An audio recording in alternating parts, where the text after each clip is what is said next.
All right, we're recording. Welcome to the Fleeting Thoughts podcast. Wah, wah, wah, wah. Welcome. We just blew up your speakers. Fucking Yeah. deal with it. Welcome to the Fleeting Thoughts podcast with your hosts, Joe Gray and Channing Cornwall. Channing Thanks, Joe, Cornwall. for letting me introduce myself. I don't know. We don't plan things. Never do, never have. It's for the best. It's probably for the worst, actually, but You think so? Wow, okay. Think about how amazing this show could be if we put some forethought into it instead of just turning on the record button and seeing what happens. I don't know. I think some of the best forms of entertainment were definitely planned. Improv is still a pretty low grade entertainment niche. But speaking of which, welcome to the improv show where we improvise the entire show for your benefit. Can I get a occupation, please? And fruit. I'm just gonna make a gay joke. Don't answer. Oh, okay. Oh, I was gonna say like porta potty builder. What? And an apricot. Hey, I'm just over here building a porta potty. You got any food? That's when you say, "Yeah, I got an apricot." Yeah, and then I go, "Yeah, I got an apricot." Guy. Oh, that's crazy because I'm allergic to apricots. It's the only fruit I'm allergic to because my mom used to shove them down my throat when I was 2. Hey, let's talk about child abuse. Is that how improv works? You go straight to like traumatic experiences. That's how like really dark improv goes. Yeah, because you went like you're like, oh, he's out there building the porta potty. That's a lucrative career, I'm sure. Oh, sad he's allergic to apricots. Oh man, I've really found a job that allows me to forget my past and move on with my life and have enough money to support my family while I make these porta potties that essentially never.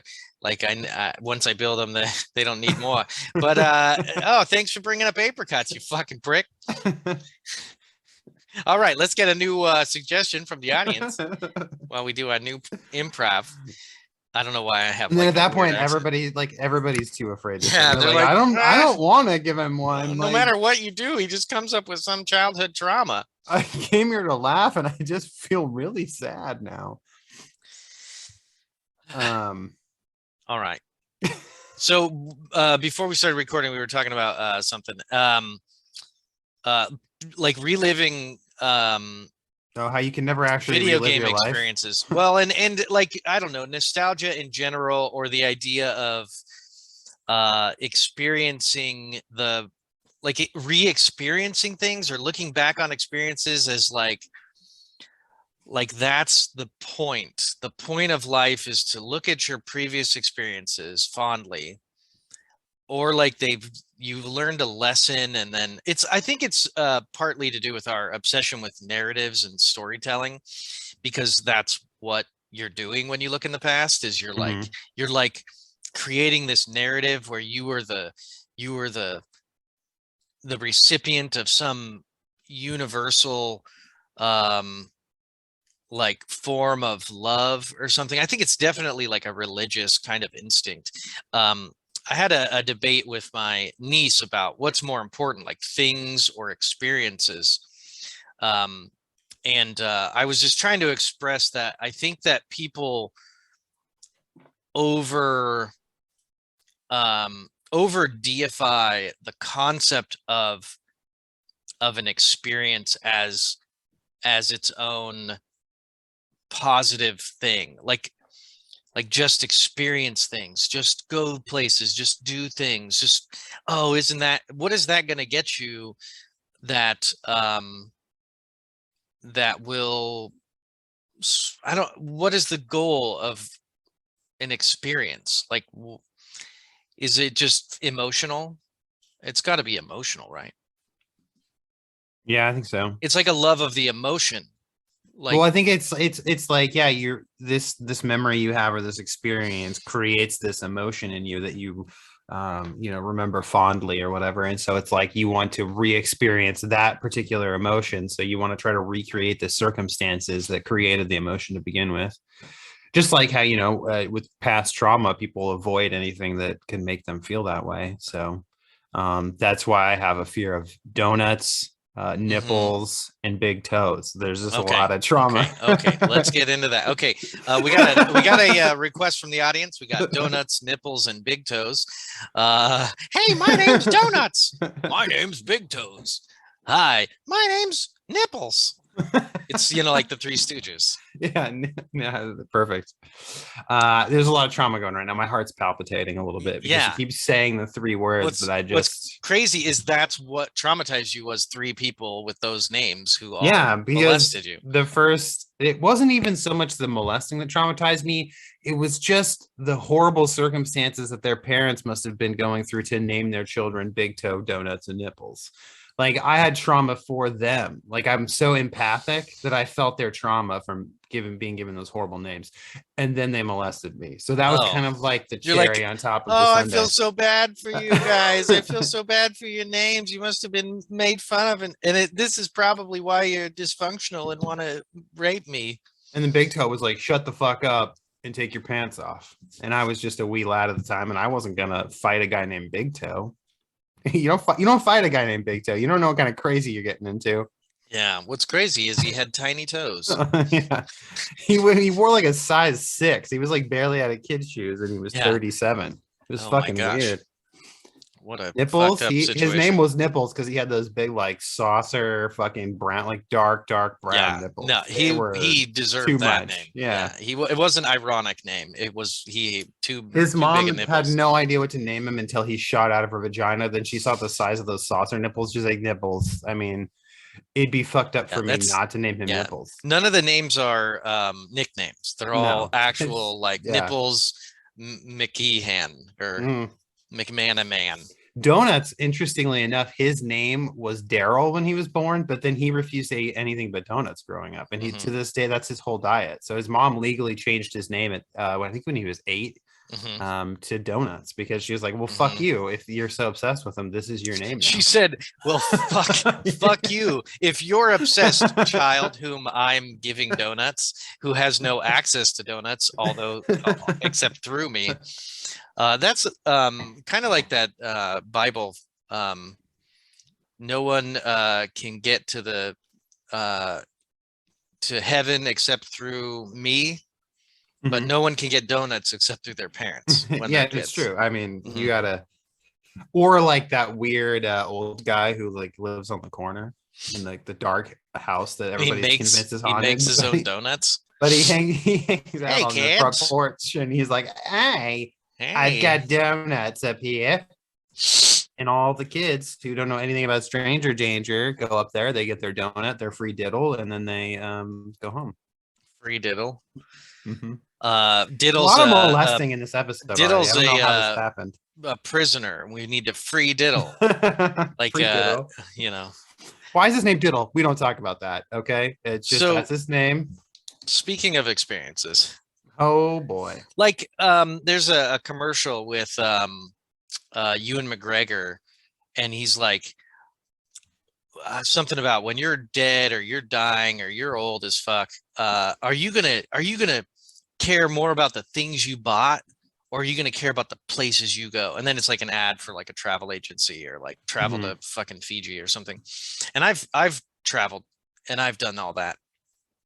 And Oh, of course. I think experiences um are like a tool to do something else. The experience is a way of engaging in something novel, and engaging in something novel gives you an opportunity to learn something about yourself and about others and about the universe. And I think that it's knowledge and extracting something out of the experience that is valuable. It isn't simply going somewhere else. That's not what's valuable. What's valuable is struggling to get there and learning how to do it, or struggling to communicate with people and then getting better at it, or um, seeing something that you wouldn't be able to see in person. And so when you get to see it in person, you realize that it has some some value that you can't get from home, which is emotional, to you. Mhm. It's such a religious concept to like want to go look at a fucking mountain or water feature, or like it's interesting that like we're a very secular culture. At least we're more secular than we have been. um I like the way you say secular. It's like does it tickles my eardrums just so. oh, okay. So Do I if say we, it if we get, I differently? don't, no, I just Secular? whoa, stop. Secular? It's like it makes me shiver, That's weird. You're like, God, yeah. I'm so anti-religion. I like the term secular. Anyway, it's not a big deal, but I think it is interesting that people used to get their experiences from like going to church and praying, because they couldn't go anywhere. Like back in the day, the vast majority of people couldn't fucking travel for fun. It's like running for fun. It's a modern concept. Like, why would you do that if you're struggling to survive and you don't have electricity? And so back in the day, you'd have these crazy emotional experiences, probably brought on by like people dying all around you, and lack of sleep, lack of nutrition, all these maybe drugs. I would imagine drugs were Yeah. involved back in the day, like they are now. And it's like our new drug in America, where we have so much money, is to travel or to ride a roller coaster or to um, watch a show or play a video game. Like it's all about like trying to engage in some emotion that will only last a short amount of time, so that you can then go back on that emotion and say, oh, wasn't life nice For that moment. back But then? everything around it was probably a fucking dumpster fire. It's like the opposite of living in the moment, to do something in an effort to live in the past. Whereas if you live in the moment, or you try to live in the moment, then the experience of seeing the mountain in the moment is about as good as just being content at home, being happy that you have food, or Do you you know think what I that mean? some of that too also stems from the fact that like you can kind of like we have so much more interactive storytelling and like visual mediums now. It's like you can kind of almost gather an experience without having to leave. Like, think about like a video game like fucking Skyrim or something. It's like you have this giant virtual world that you can explore. So it's like you don't even like I feel like for some people that's enough. Like they don't even feel like they need to go anywhere. That is the why video games are Yeah. popular, and why they will not, like why they absorb, like people become absorbed in them, is because they create emotional experiences. Mhm. I mean, Elden Ring is a game that causes Oh yeah, Elden Ring's definitely a more modern example for sure. it causes, or like Halo back in the day, like the excitement and the heart pounding suspense and the frustration and the anger, and then the joy, and then like the fun of playing with other people. Those emotional experiences are why all those games are fun. That's why a Mhm. good movie is kind of like an experience. You are vicariously and uh voyeuristically doing things that you are not physically doing. Mhm. Your brain is so capable of imagining yourself in different scenarios that you can feel emotions from other people's emotions, and from uh, uh, simulated environments. So I think that's interesting, but that's kind of messes with the concept of what's more important, things or experiences. Because like if you think movies and video games have positive experiences behind them, those are things people created. The movie is a digital thing, the video game is a digital thing, that you don't that you find value in it. you wouldn't be able to get those values without that thing. Kind of like you wouldn't be able to get the value out of traveling without the things that brought you there, like your car or a plane. So I think people shouldn't dichotomize everything so much to say what's better. We love to put together dual choices. Would you rather do this or this? Would you rather do this or this? And there are certain things that just are not mutually exclusive, and they're actually mutually beneficial. And so I don't like the concepts of just don't do this because you should be doing this, or I don't know. It's kind of just like a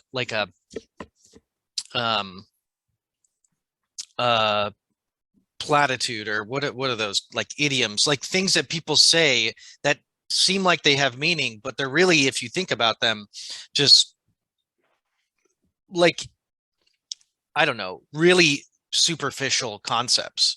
Like the concept that you should value experiences over things is like a way to make yourself feel better because you're this fucking spiritual being who only deals in the fucking mind and the emotions. But the things like clothing and technologies that connect people and stuff like that, like, why would you discount those as less valuable? Like, why is my gun, because it's a thing that allows me to experience certain things, less valuable than staring at a tree? Well, because staring at a tree usually doesn't result in somebody's death, but a gun, My gun 100% designed for death. my guns don't, though. My But they're guns don't result. designed 100% for death. That's the whole purpose of a gun. It's designed to murder things in a convenient way. Yeah, maybe originally. I don't know if that's true necessarily now, but they are designed to shoot projectiles in a forward direction. Which, or if they were classier, they if would do forward and backwards. Contact something biological will probably kill it, or at least damage it. It's designed to create damage for sure, but I don't see that as bad. I don't see that as inherently bad.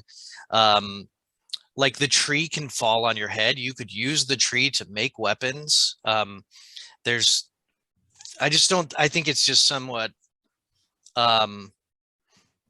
easier to say things that are like absolute concepts, like things are less valuable than experiences. I think it's just easy to say. It's just not true. If that makes sense. Well, I think that you saying all this is less valuable than me staring at a tree.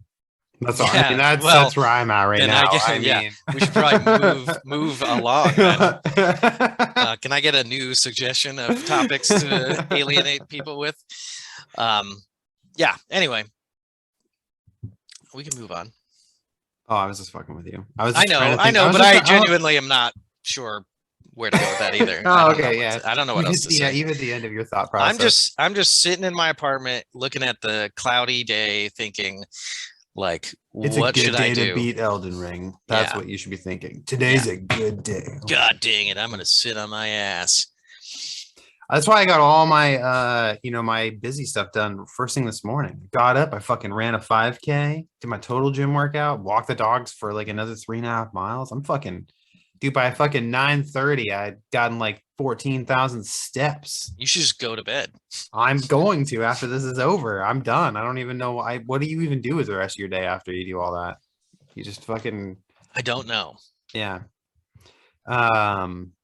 I had a fascinating experience last night. It's not fascinating really, like generally, but in my mundane life, it's fairly fascinating. Also, I like food. But we went and got pizza at the Coburg Pizza Company, which is a fairly popular like local pizza place. I've never been there. And I got this apple pulled pork pizza that was awesome. It's literally like pulled pork and cheddar on like, standard pizza stuff.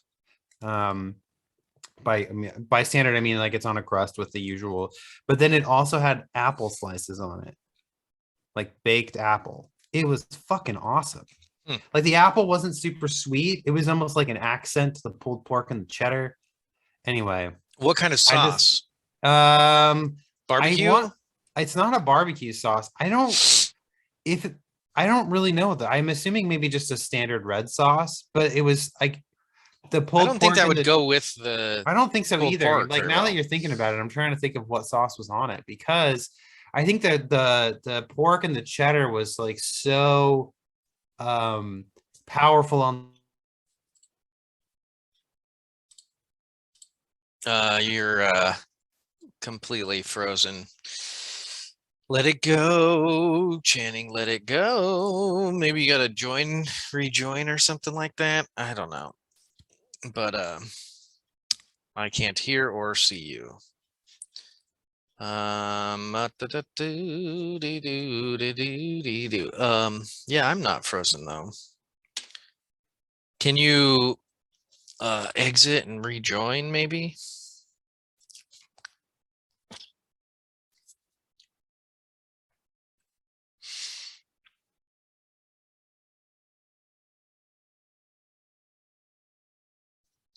Technical difficulties. Oh, there he is. There he what the is. fuck? That was weird. What the fuck was Well, it? like it's the whole Zoom just like on my screen you froze up and then but I could still hear you. And then randomly like all of Zoom just closed. And now it's Oh, magically reopened. So I don't know what the hell happened. Just had a fucking moment. all done. No, all done. No. But anyway, I wasn't sure about the whole pulled pork apple pizza thing, but it was good. It was more like pulled pork cheddar than anything. But then the apple was like a nice. Have you ever had like pulled pork with apple, like or cooked? Like I a think lot of I people do have that. It's so good. like little Or chunks of apple. yeah, or like a pork chop with apple. It's so good. I've Like had it's that for sure. one of those things where like you hear it and you're like, what? But yeah, it works. It's just one of those fucking natural psychotic things that just sort of works for some reason when it should not. Fruit and meat shouldn't really go together, but sometimes they do. Fruit and meat. Well, Orange chicken, right? every gay relationship is based on the idea of fruit and meat. A lot of child molesting and gay jokes today. It's definitely a Saturday Is any of it in jokes? June. I thought I was just stating facts. Like, what the fuck? Well, there's jokes, there's facts, and then there's just like words that don't mean anything. What were we talking about? You were talking about I was just talking about that pizza real fast, just because yeah. it literally just happened in my life, and I was like, "Dang, I should tell somebody about this." And Just what better happened. platform than this podcast that reaches tens of singles of people? You know, It's mostly tens of single people. Because if you have a relationship with somebody, Yeah. you don't waste your time with stuff like this. Relationships are not the future. Being they're not? an independent insole is definitely the future. I think. Ugh, You know? that's a Who stark needs future. like relationships with the opposite sex? I was reading about fem cells recently, which I'd never heard of until I just popped up on my fucking Apple news feed randomly one day. But there's apparently a whole group of women that are essentially it's like the female version of incel, but they're called fem cells, and they're like this. It's like the same thing where they. Don't like I'm dudes. assuming, yeah, no, it's not that they don't like dudes. It's that they blame men for their inability to have a relationship because of like I think it's because like men, it's usually like the traditionally non-desirable people, like fat, ugly, they are not very social. So then, they want to be in a relationship, but they don't know how to either improve themselves or find somebody who is willing to reduce their standards to meet them at their level. This is all really mean. This is coming across a lot meaner than I didn't intend for it to be mean. I don't give a fuck. Just because I was a kid that was light, speed, ugly, and fat, and you just have to, get your shit together if you want to attract a mate, or just find a mate that's in the same boat as you. So that's what I was thinking. Like I feel like the fem cells and the insoles should have like a mixer. They're two groups of people with the same problem that can be solved by coming together, because the whole idea is that they want to have a mate from the opposite sex, but nobody don't wants to be with them I think for X, Y, or Z reason. I think you're reading into it like they actually do want mates, but they're saying they don't. So No, they but that's what incels and femcells do. Like they want to have a mate, but they blame the opposite sex for not wanting to be with them. They don't place the blame on Mm, themselves. no, I think the incels say that relationships are toxic, women are toxic. They don't want to be with women. No, here we go. Here, this is from Wikipedia, so Okay, I don't take know. that. You Oh, go okay. ahead. So an incel, involuntary celibate, is what it's short for. Okay. Is a member of an online subculture of people who define themselves as unable to get a romantic or sexual partner despite desiring one.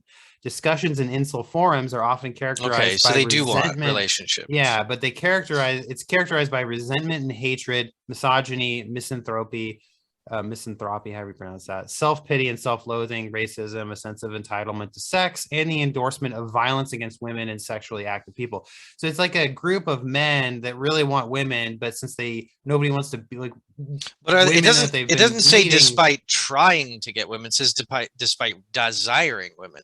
So are they even trying? Are they going after people, or are I they think that they are, and just they're just they're socially either awkward? I think that they just get rejected, and then it enrages them, right? Like they want something so bad, but they can't have it, and instead of maybe looking at themselves to explore why somebody maybe doesn't want to be with them, So they I'm just blame the opposite sex. I'm mixing them up for the voluntarily celibate Oh yeah, or that's a different group. the group of people who are um they just don't like the opposite sex. They just think that they're bad people, and so it Mm. doesn't matter if they want them or not. They just it's not gonna they they don't want to be around them. But yeah, that's interesting. Yeah, I think what's interesting because I check out the online dating apps every once in a while, and everyone that matches with me is a bisexual, pansexual person, and I just don't understand it. Well, Either you need to educate yourself. Okay, oh no, educate I know yourself. what those terms mean. I don't Oh, okay. understand how there are so many people who are um, interested in men, but also interested in women, and also interested in anything. Because I think people pansexual just is non-gender specific, and it's like, can you just pick something? And then when I know that you're into me, like, how are you into me and a girl and anybody? It's it's almost the opposite of being attracted to someone. It's like saying, oh man, I really like Pepsi. Pepsi's my favorite. I want to be with Pepsi. I love Pepsi, but I'll drink anything and water's just as good. It's Mhm. like you're not making Pepsi feel very appreciated.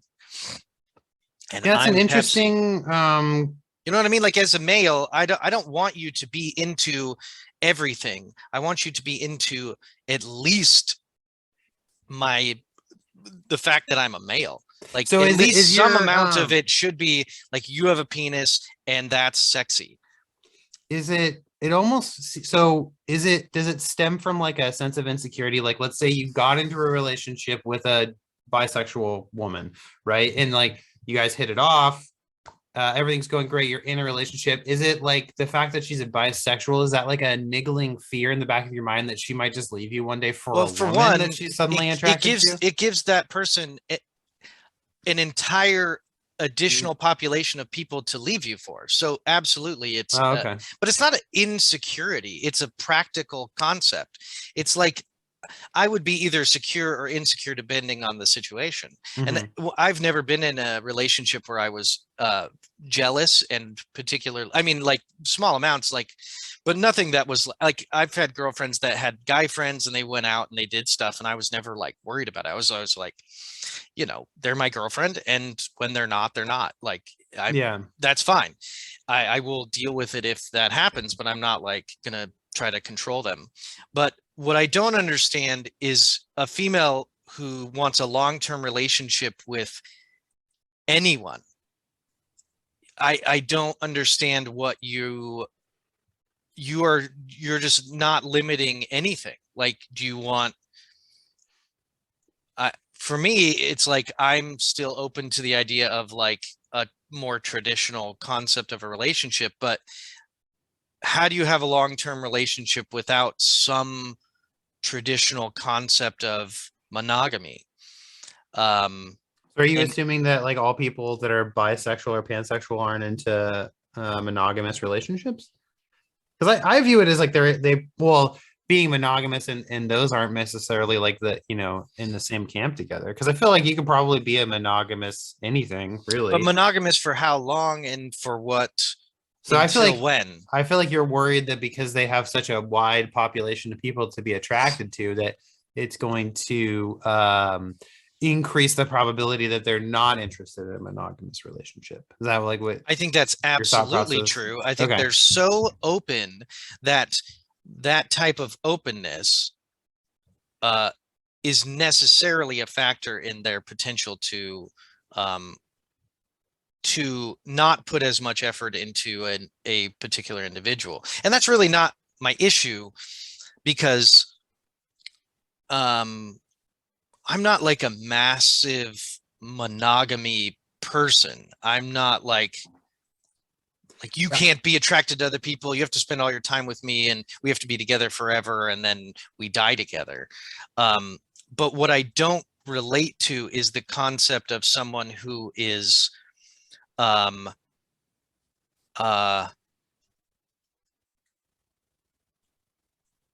guess I just don't relate to bisexuality or pansexuality or any of those other kind of things. Like I can relate to gayness more than I can relate to bisexuality. I wonder too if it makes more you sense think- to be narrowly focused and have some sexual attraction to something in other people, but to be sexually attracted to nothing makes me skeptical of your ability to self-reflect and understand what you're actually saying. I'm actually just skeptical that the person is actually that thing, especially with panpsychism or any like bisexuality and gayness and heterosexuality make logical sense, whereas I think other things don't. Like pansexuality doesn't make sense to me. Well, what's interesting about pansexuality is because that's the idea of being just attractive to whoever. Like you don't really have like a set parameters, but that like the concept of pansexuality only would exist or only exists now because we live in a culture that's really gone beyond like the binary gender roles, right? Because let's say like 30 years ago, when that was a far less common thing, bisexual kind of meant the same thing. It was like, I'm down for either. But now there's, an innumerable amount of genders that people identify as. So it's like now you had to create a new type of sexual preference because, like you couldn't say bisexual because bisexual means you're into men or women.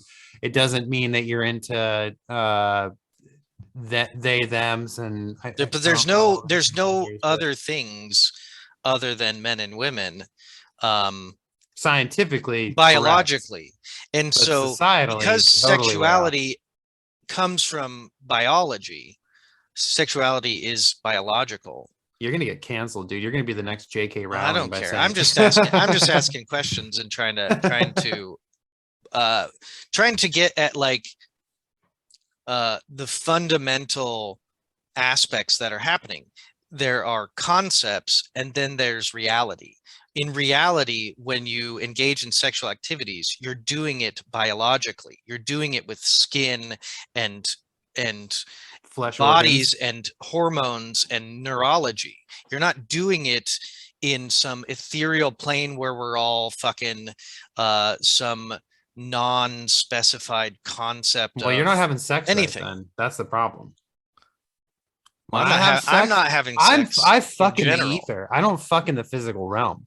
When Vanessa and I come together, we fucking dissolve into the ether and we end up in like a magical fucking rainbow unicorn land where everything is awesome. The gateway to that realm is biology. It is not the realm first. No, it's copious amounts of cocaine, a little Oh, heroin, okay. and then All some right. psilocybin that I put in the mix.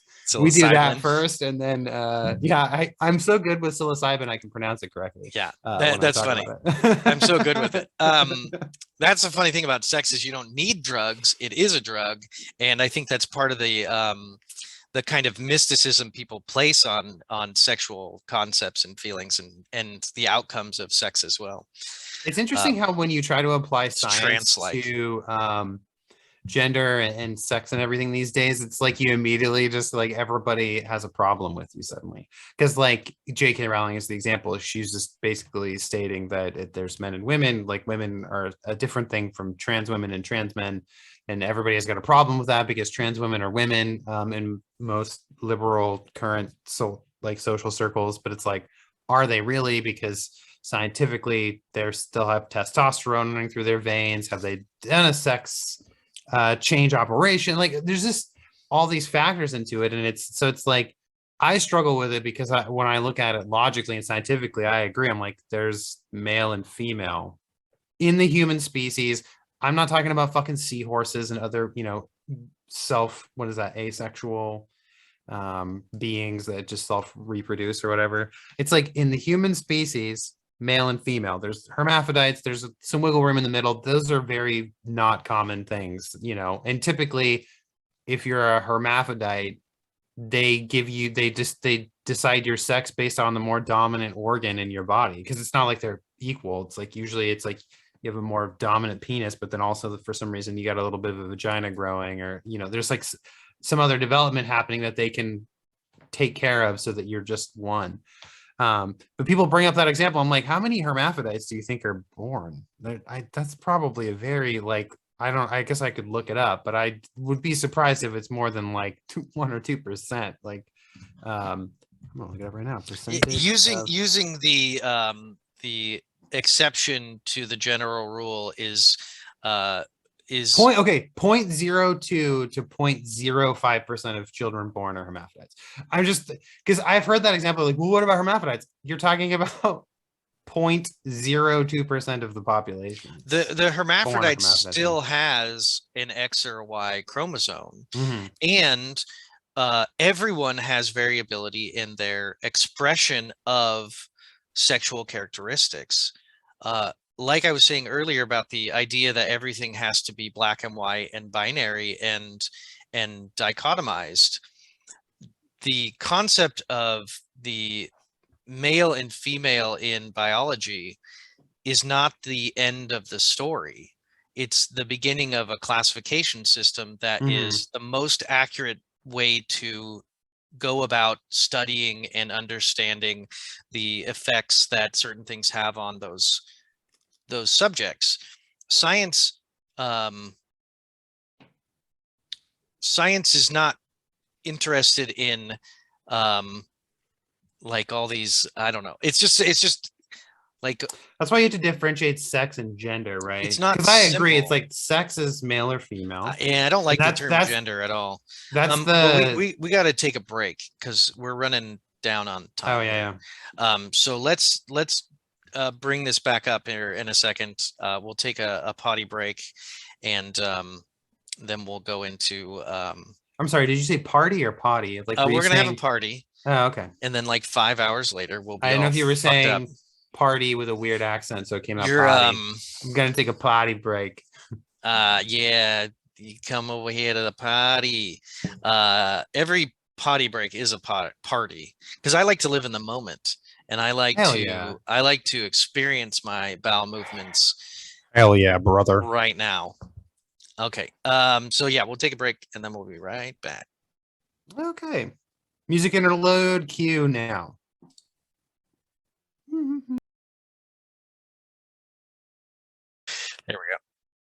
There we go. I didn't want to say anything until the lady told me the recording was in progress, It is. Welcome back. I'm sure we were gone for what seemed like a 30-second musical interlude, but really it was about 5 to 10 minutes while Joe relieved his bladder, possibly evacuated his bowels. Now he's on the T train again. T-Train, baby. T-Pain. Drinking that Is that Fucking yerba mate? caffeine. Not recommended for children, pregnant, breastfeeding women, or individuals sensitive to caffeine. Fuck, dude, you fit into literally all of those categories. I don't know That's what. because there's no definition of children Yeah, or pregnant people.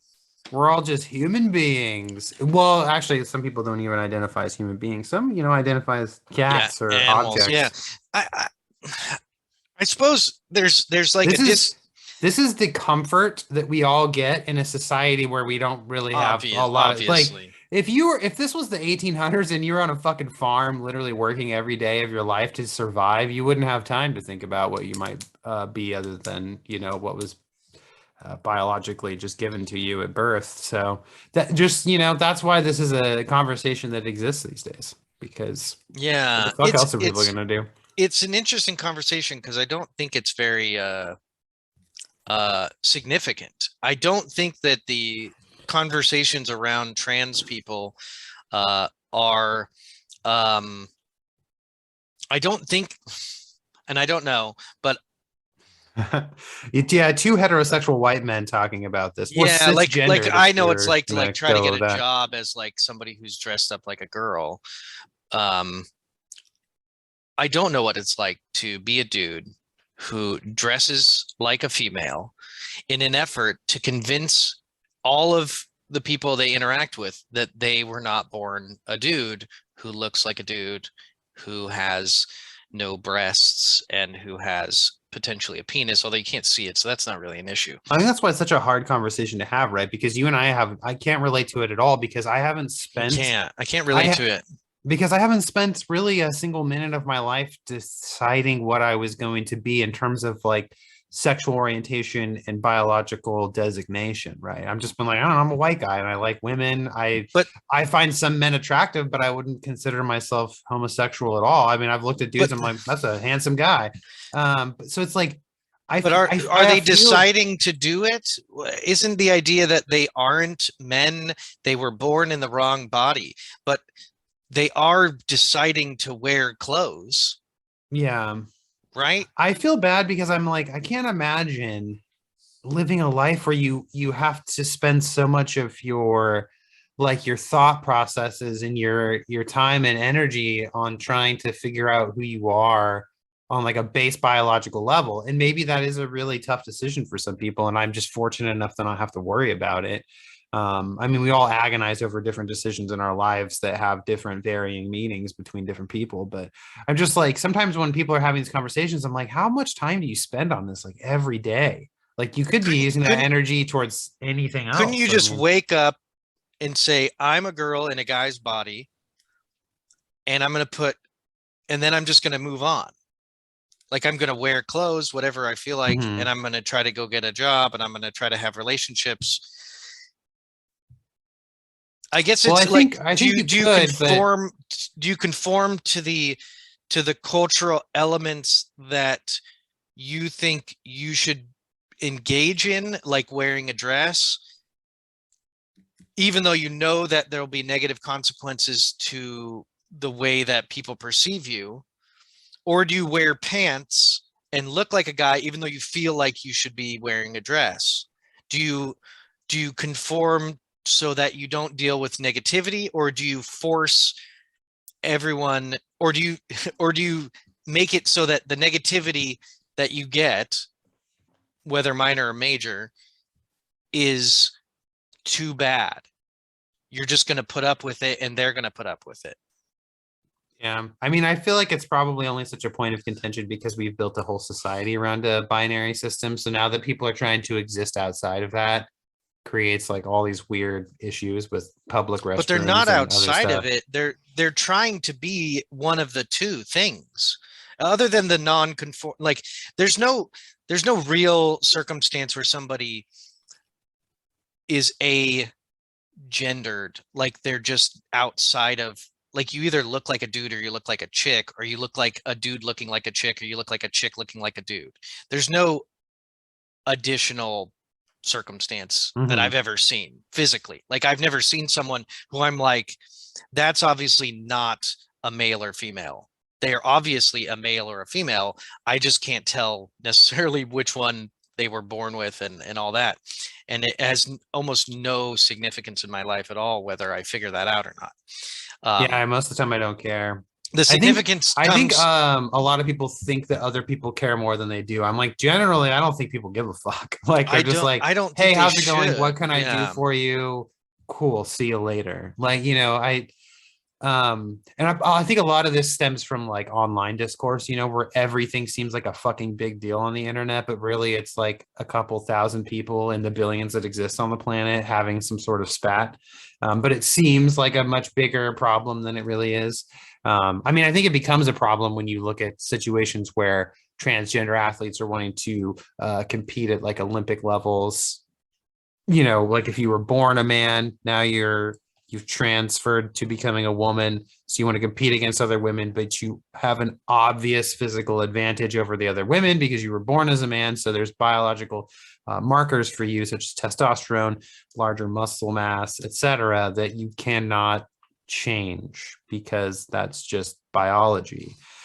Even with you know, estrogen therapy and all this other stuff, because they talk about how most organizations have a rule where as long as you've been undergoing the therapy for at least a year, hormone therapy, that you can then participate. But then I was like reading scientific studies. I was like, oh, is that like if you're a male to female who's been doing who's had the sex change, who's been doing the hormone therapy for a year, like statistically, how much does that actually change by your body? And they were talking about how it's like less than a 10% change in like muscle mass, because especially if you were born a male and you went through puberty, that's when your body's getting the most testosterone is through your puberty cycle. So it's like you can't really change that. You can reduce it by 10% roughly, but that's still a massive advantage over people who were born and have just always been a woman. So that's when I feel like it becomes a really tough issue outside of just existing in like the real world, where you're in a store and you see somebody, you're like, oh, it looks like a woman, you find out they identify as a man, you know, you're like, oh shit, my bad, and you move about your day, etc. But that's when I started finding it fascinating, because then I'm like, how do you level the field in a competitive There's no way? level. Like you can't. Well, it's in It's really competitions tough. like sports.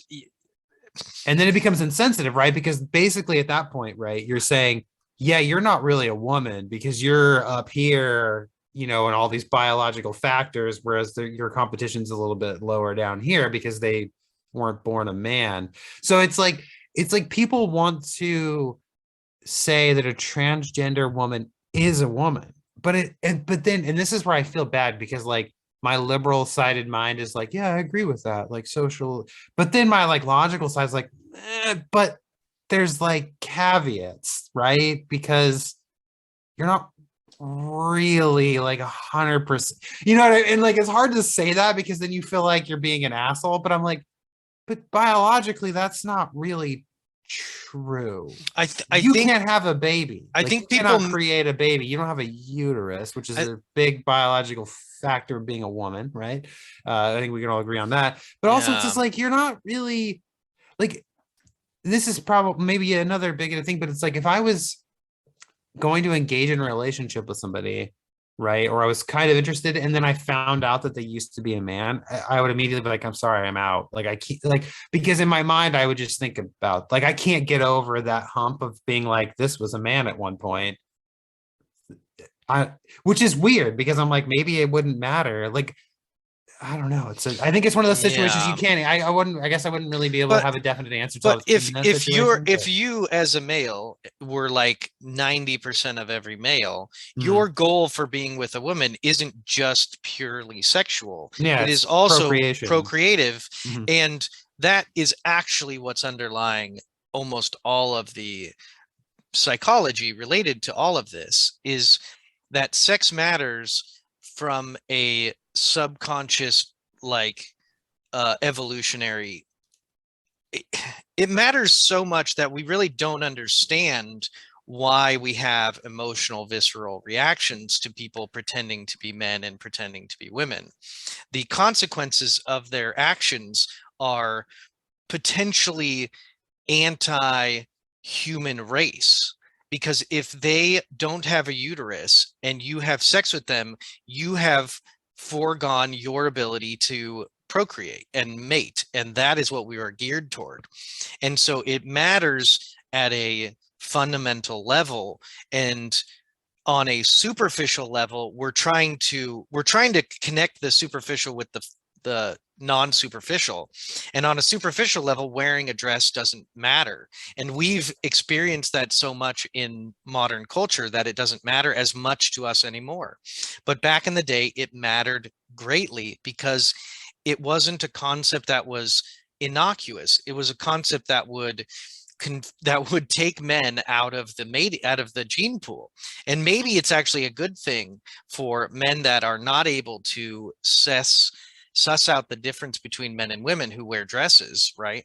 So if you have a man who wears dress and you have another man who can't tell the difference, maybe they shouldn't mate, right? Maybe evolutionarily it's a bit of a test. It's a bit of a like, too bad you picked the wrong partner. Just like picking a female that is infertile, who is a female but she's infertile. A man who can't suss that out through either hormonal like pheromonal understandings. I'm sure there's a way to like evolutionarily, like, that we develop to try to understand whether or not a woman is in heat or not, or whether or not you think that, and with women you probably can't tell very well, but you won't be able to mate. And that's why people, I think that's why we have an underlying stake in the concept of men and women. It's species level, it's of a species level importance. It is not superficial when it comes to sex and procreation and babies. It is superficial when we talk about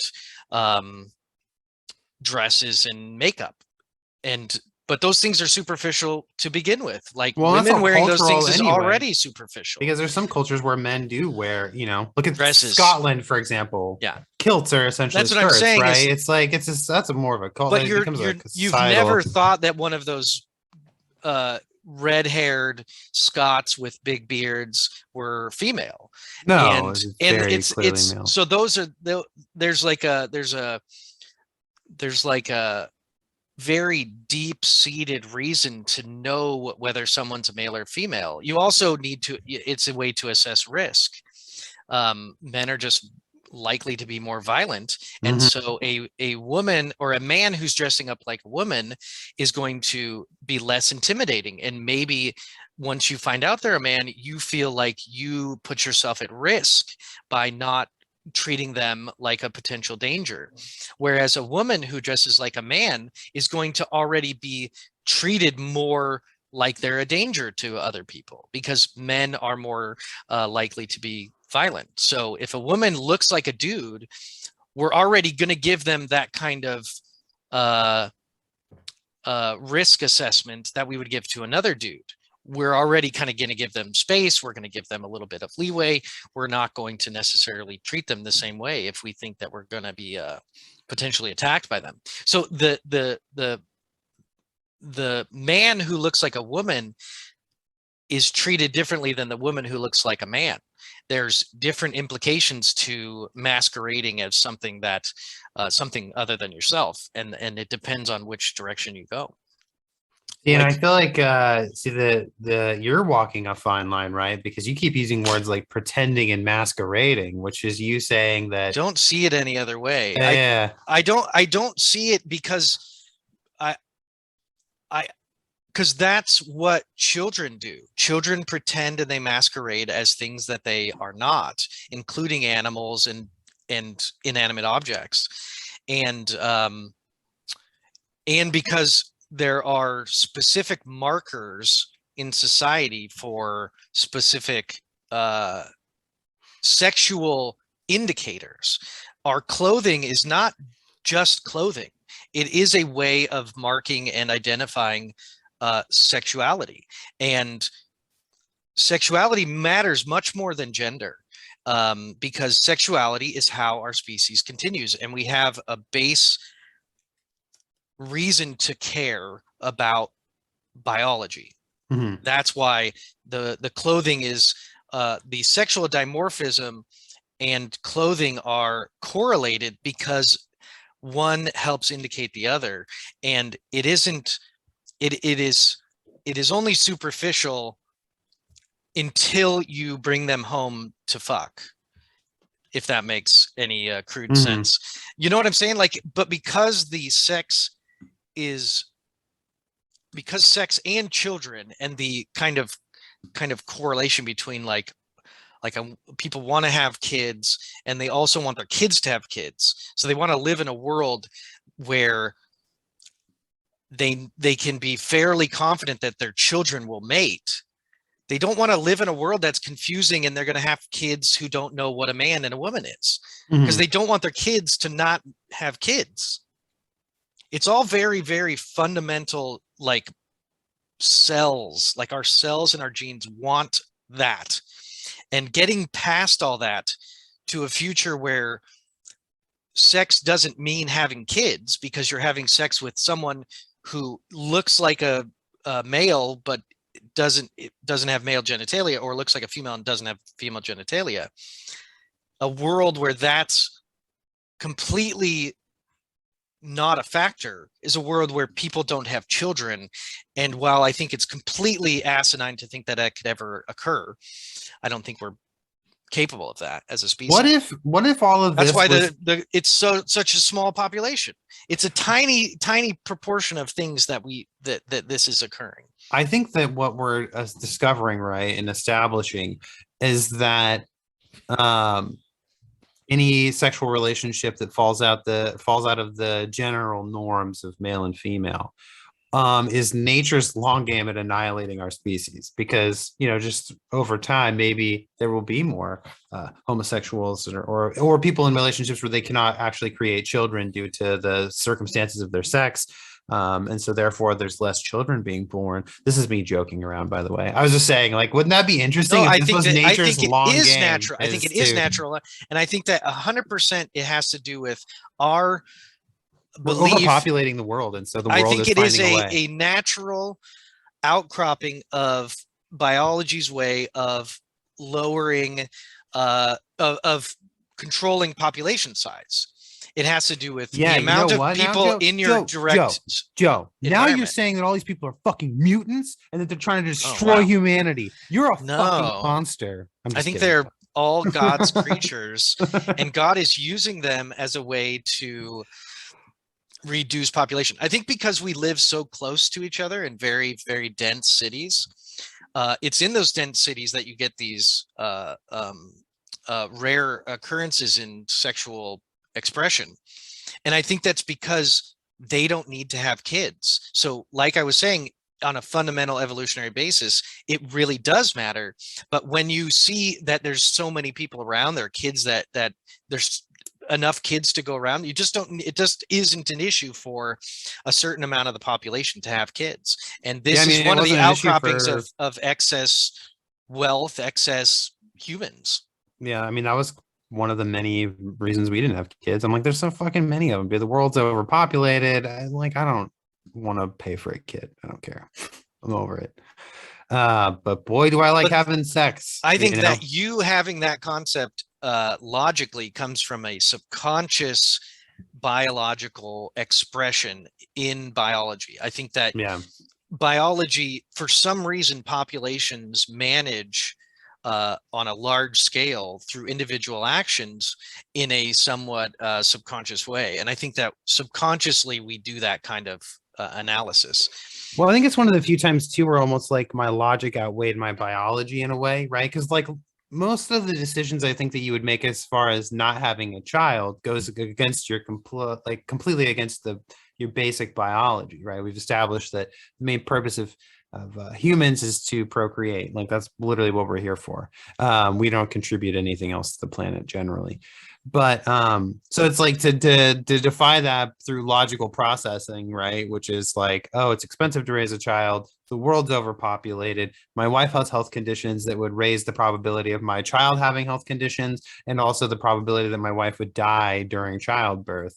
It's like you your logic can like manipulate. It's almost like it manipulates your biology into being like, okay, we're not going to do that part of the life dance here. Yeah, except that you can't But then you still you feel can't the actually do desire. that because it's not even that you feel the desire. It's that if you have any desire to have sex at all, it's because of babies. Yeah, exactly. That's what That's I mean. it. It's like it's So weird. so It's you, like you can say that like your logic is really just allowed for technology to come along and help you with your yeah. decision to not spend money and effort on a child. And the justification for that is like it's like a Well, I cost think what benefit I mean analysis, by but like it like overrides my desire is I feel like there's especially I think this is true for women, but I think it's true for men too to a certain extent. Is I feel like as your internal clock is ticking down, right? Especially for women, they talk about like the maternal clock. It's like you feel a stronger desire to have a child, especially if like a baby is around, because it's like, triggering something in you on like a primal level. But Vanessa and I do not feel that at all. Like, I don't like when I'm around little kids, there's not like a part of me who's like, fuck, man, I wish I like, like, I wish I had a kid. It's just like, nah, I don't fucking want one of those things.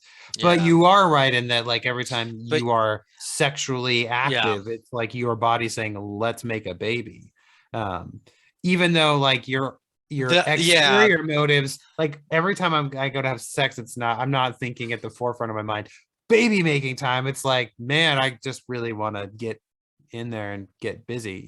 yeah. It's But that's why all pleasure. It's your not your your purpose. frontal lobe essentially turns off when you have sex because you're not thinking about consequences because it's too many consequences and you just won't have sex. And Mhm. that's probably why those insoles are not having sex. It's not because they aren't attracting people necessarily. It's that um, the our culture is so obsessed with the like consequences of Maybe a sexual small part. I think a outcomes. lot of those dudes are just unappealing, like generally, because they either are But I not don't. very nice I people or I they don't think take care of themselves properly. So people are like, "Ooh, why would I want to be with I somebody don't like think that?" that's necessarily true. I think there is a circumstance where a proportion of men simply are not going to attract mates in I think a if you're society where mates where females have options. But I but think there's that more women than men in the world, so it's weird that it's like a not predominantly by that male. many.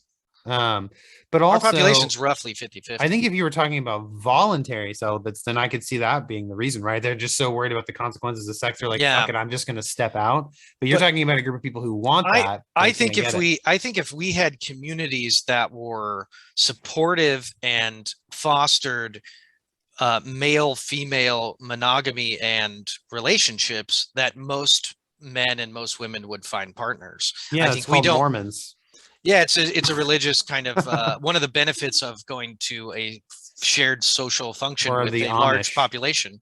Well, any church circumstance where you Yeah, get I to guess that's meet true. females, like we act like those religions are stupid, but if they lead towards sexual activity, which they fucking do, because there isn't a social situation in the world that doesn't, then that is its evolutionary benefit. And the fact that we have uh, uh, very few positively engaged and responsible social interactions for men and women of sexual, like, um like probably around like 15 and up.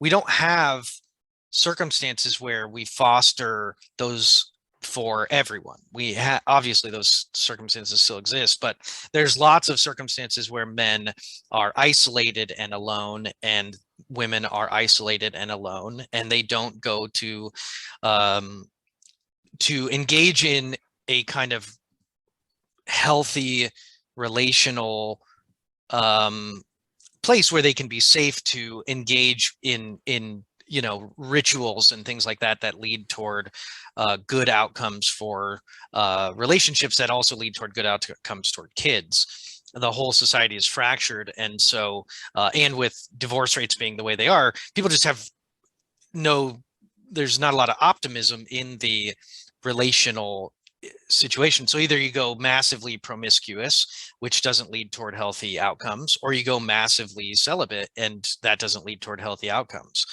I think we're missing a major part of society that gets people together in a place physically in a way that allows them to share what their goals and values are for adulthood that lead toward healthy adult relationships. And so we have lots of healthy adult relationships, but then we have lots of unhealthy loneliness and depression, which probably leads toward young angst and a lack of hope. And I think that's what happens when religion becomes fractured but whole. No, fractured. You know what I mean? Like as religions become more diverse, even just like how there are just tons and tons of different religions, those religions have different values and different groups of people. And then as we get more secular, we don't have those social events that people can use to say, I share your value system, we could have kids and it would work out. Like as secular, like that's why like video games, while they connect people digitally, they don't connect people sexually. And so you have to have like events like local video gamer events, or else video gamers are always going to be away from females. Males want to be physically near females to assess attractiveness, and women need time to talk with men to assess attractiveness. Those cannot occur if we're never in the same physical location. And so sexuality obviously pays a toll toward that. We always have to pay the toll, man. The troll toll. Yeah. Anyway. Speaking of troll tolls, what's your recommendation this week? Because I'm sure I'm waiting for like the 10-minute thing to pop up like anytime. It's about to happen. It's gonna happen. My recommendation this week is twofold, because we were going to talk about it, but we didn't. Actually, it's threefold. Oh, that's right. Yeah. One is I wrote a book review for a little novel called Devils in the Confessional.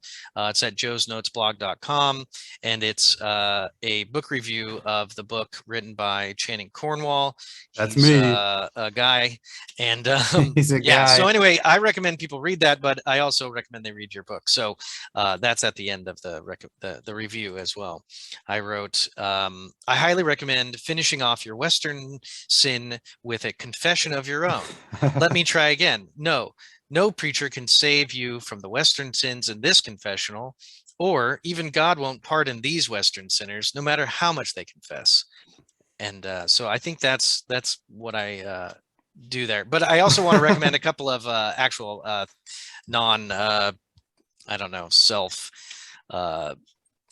self-benefiting things.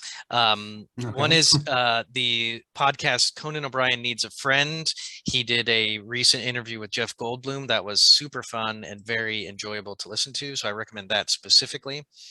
And I also recommend Kevin Hart has a podcast called Gold Mines, and he did an episode with Jo Koy, the comedian, and I thought it was really, really, really good. One was the one with Jeff Goldblum and Conan O'Brien was more like fun and whimsical and weird, and the one with Kevin Hart and Jo Koy was very heartfelt and a lot of like good life advice and like follow your dreams type conversation, and I got a lot out of it. So I would recommend all of that. Excellent. Well, since you're recommending podcasts, I'll recommend some podcasts myself. So I support them through Patreon. It's Last Stand Media is like the name of the little company, but they produce video game content, and they run what is called Sacred Symbols, which is a PlayStation focused podcast, and then Defining Duke, which is Xbox focused. But Sacred Symbols in particular, it's hosted by a man named Colin Moriarty, who used to write and lead the coverage for PlayStation at IGN, which is like probably the biggest video game website, I think, on the internet, safely to say. But he worked there during the PS3 era and then some of the PS4 era and led the coverage. And then he branched off and did his own thing. But it's really good. It's if you want really in-depth weekly PlayStation coverage, they just go over the news and then they talk about games that they're playing. They do like review discussions and stuff periodically whenever a big game comes out that they want to cover. But it's a very like open and honest conversation. Like sometimes with video game coverage, it's almost more like free publicity or commercials, but they just honestly speak about how they feel about different things that Sony's doing and games and things like that. So people, if you're interested in PlayStation or Xbox, both of those podcasts are really good. They both follow similar structures but have different hosts. But I listen to them each week. It's kind of like usually my weekend when I'm running and walking the dogs. That's what I listen to. But yeah, it's really good stuff if you're interested in video games, and it's like a good way to just sort of keep up with what's going on each week. You just get it's usually like a 2 or 3 hour podcast that they post every Friday, I think. And so it's a good way to just kind of keep you in the loop with what's going on. And so it's Last Stand Media is the overarching company, and then the 2 podcasts that you are talking about are Sacred Symbols and Defining Duke. Yep. Okay, I got it right then. Hey, yeah. Nice. This podcast ended up being way more serious than I had expected going into it. I just I don't know. There's a lot of stuff about trans stuff on the media, and it's hard not to watch it and hard not to think about it and have opinions. And well, I have like not only is it in the media, but where I work, like in the behavioral health clinics that I work in, mental health, like they're actually a primary population of people that we help, which is curious. Like it makes me wonder if it's like if their behavioral health issues stem from existing in a more binary society, and so they're sort of an outlier, and that creates stress for them, I'm sure, and trauma and things. Or it's like, is that the primary issue that they're facing, or is it that transgender stuff in general is like body dysmorphia and gender dysmorphia, and there's an underlying like actual pathology, which are actually like those are actual behavioral health diagnoses that you will be given if you especially if you're transgender. So it's like, is transgender stuff inherently tied to mental health issues because you're facing a crisis of not feeling like your body is what you should be? It's like a really interesting, but they are a very large population. Like it's very common for new patients when they come in for them to be transgender. It's like a daily thing that I see, which is not something I think that you would see in most other fields. Like when I remember working in retail, most of it was pretty standard, but at the same time, you're also not delving into their history and like getting their demographic information and all this too when you're working at like Barnes and Noble or something. It's something that I'm like submerged in all the time, so I'm like always thinking about it, and then it's like a tough thing to talk about because it's so easy to be quickly demonized by one group or the other based off what you're saying, when really all you're trying to do is like explore it. Like what are we talking about exactly? Like what does it mean?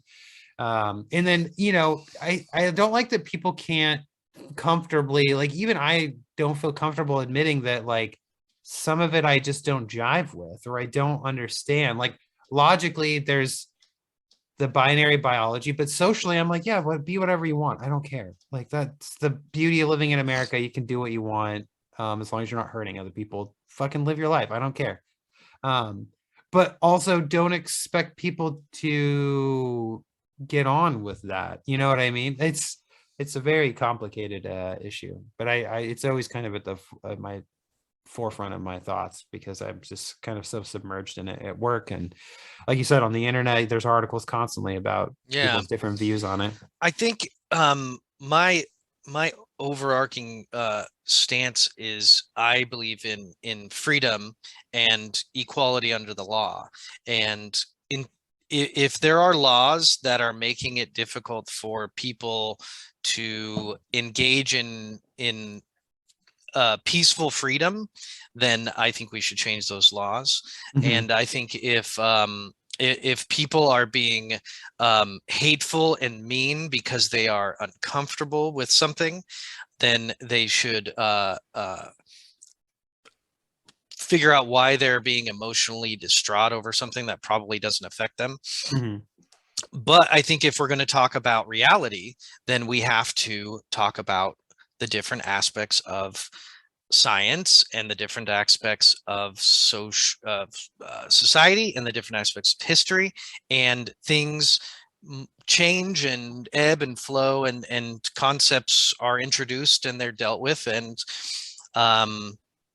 and we should all be free to have conversations and talk about the way that we think about things, so that we can then understand what's going on and how to make things potentially better for everyone. Because acceptance and understanding are ways to move forward when it comes to cooperating with people.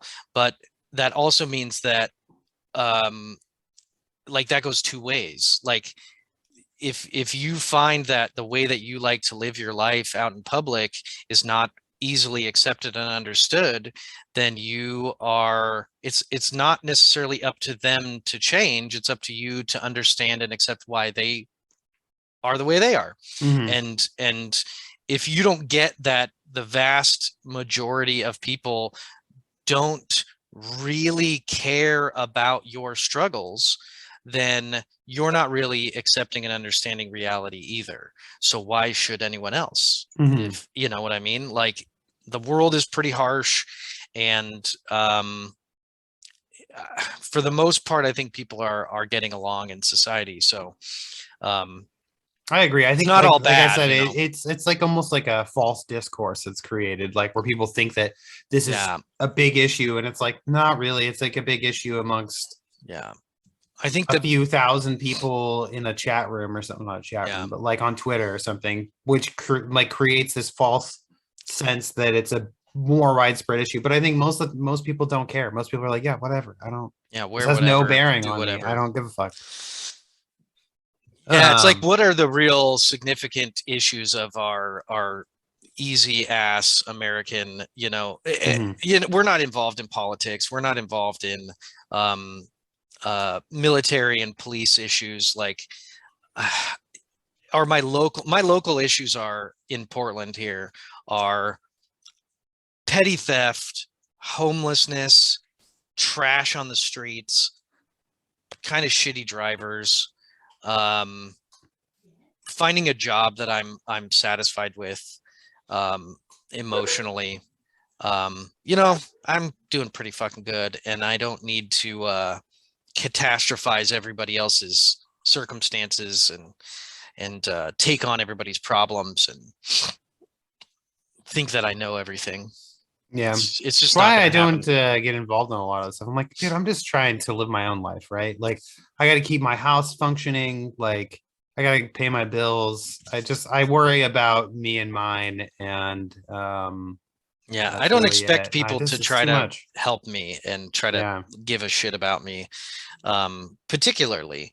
But I also have a pretty stable life now, and that's good. And it's not all because of things I did. It's because of things that my parents did and my family did, but a lot of it is stuff I just did on my own, and I had to fucking work toward and just stay going to jobs that I didn't fucking enjoy particularly. So that I could have a better job in the future and make more money in the future and try to develop myself. But that's just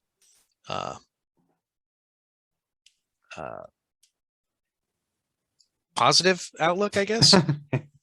Is that okay? I think it's a positively realistic outlook. That's fair. Yeah. But anyway, if you're trans or gay, like, we love you. We want you to be happy. We just don't have any problems. We just don't want to like feel like we're the bad guys again, I guess. Like, everybody wants me to be a bad guy. I didn't do shit. Didn't do nothing to hurt nobody. I've only tried to support society in the small way of like going to my job and spending money. It's true, man. You're there functioning and running a store so that other people can buy their goods. So there you go. Yeah. All right. Go to josonsblog.com, go to amazon.com, go to fleetingthoughtspodcast@gmail to email us. Perfect. And that's it. Toodaloo then.